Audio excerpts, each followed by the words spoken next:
Hi, okay. So what I was saying in the previous video was that basically there are different types of evidence for this crime. There's the individual evidence from the people who are alleging they are victims, but there's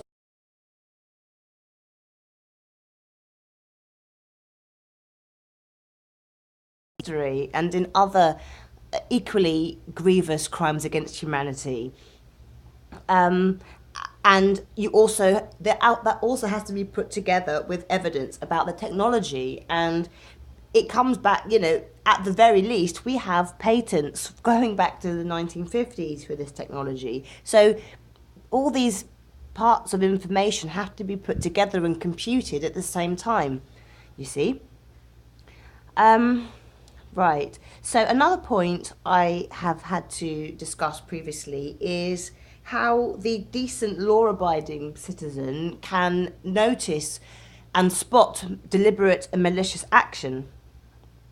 And I remember somebody telling me many years ago that they had been a victim of this abuse, and at the time, because they weren't explaining it to me, well, I felt I didn't have enough information. I just couldn't imagine that it could be true. So I started thinking, I wonder if it's something to do with some kind of magnetism in the earth, or where he happens to be living, and or he's particularly sensitive or something to that kind of thing. But I can give you an example.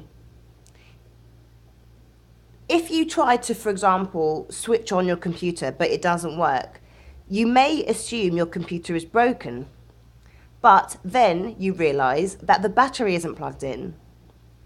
In that case, ignorance of, or a failure to consider the true cause, the battery not being plugged in, leads us to falsely form a false conclusion that the laptop, a false explanation of the cause. For example, we thought that it was broken, but we didn't recognize there could be another possibility that the battery was not plugged in. Another example is the person who believes their bank really is doing a security check.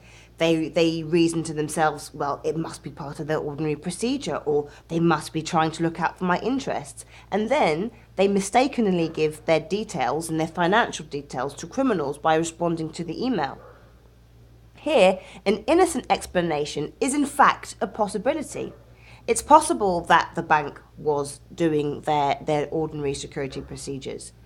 But it is the very existence of simultaneous innocent possibilities that cause people to be deceived. Because the innocent person thinks, oh, it must be the innocent way because that's how I would be. But the criminal is the opposite.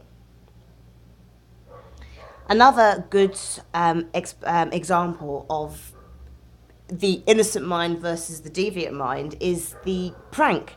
And I'm a great fan of prank calls, or prank videos. And I put one on my website, but I say a fan because they're usually in good humor, but it's the same sort of principle. When somebody, for example, there's one on my website where somebody is taking a public shower near the beach, and somebody comes up from behind and keeps on pouring more shampoo on their head. The person doesn't realize that more shampoo is being put on their head, and all they know is that they're getting more and more bubbles, and no matter how much they wash their hair, the bubbles are not going away.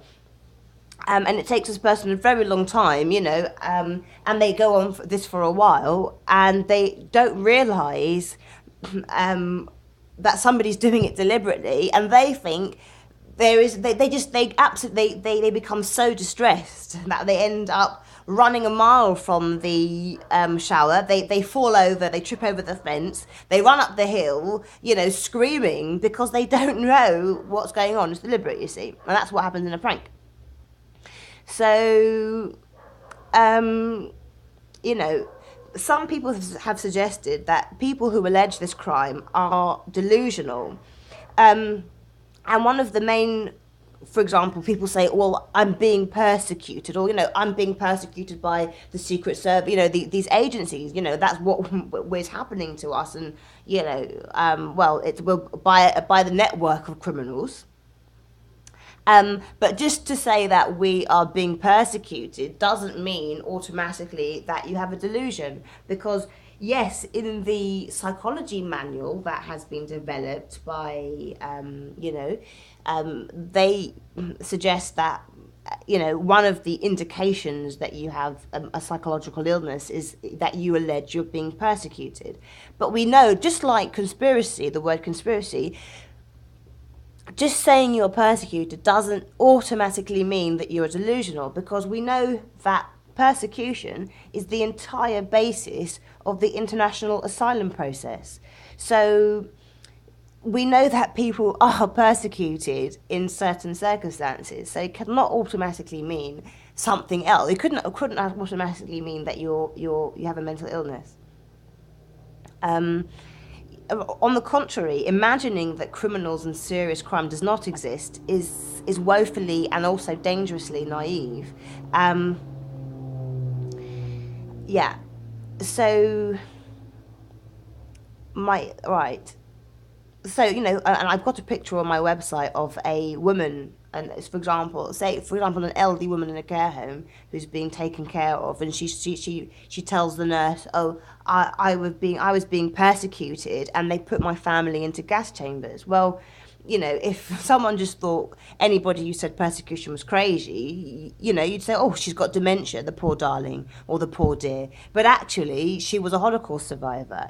So it can't, the two can't be equated, and it's very dangerous. And you have to pay attention to those who are trying to equate those two false associations, because that again is a clear indication of deviant psychology and deviant behaviour.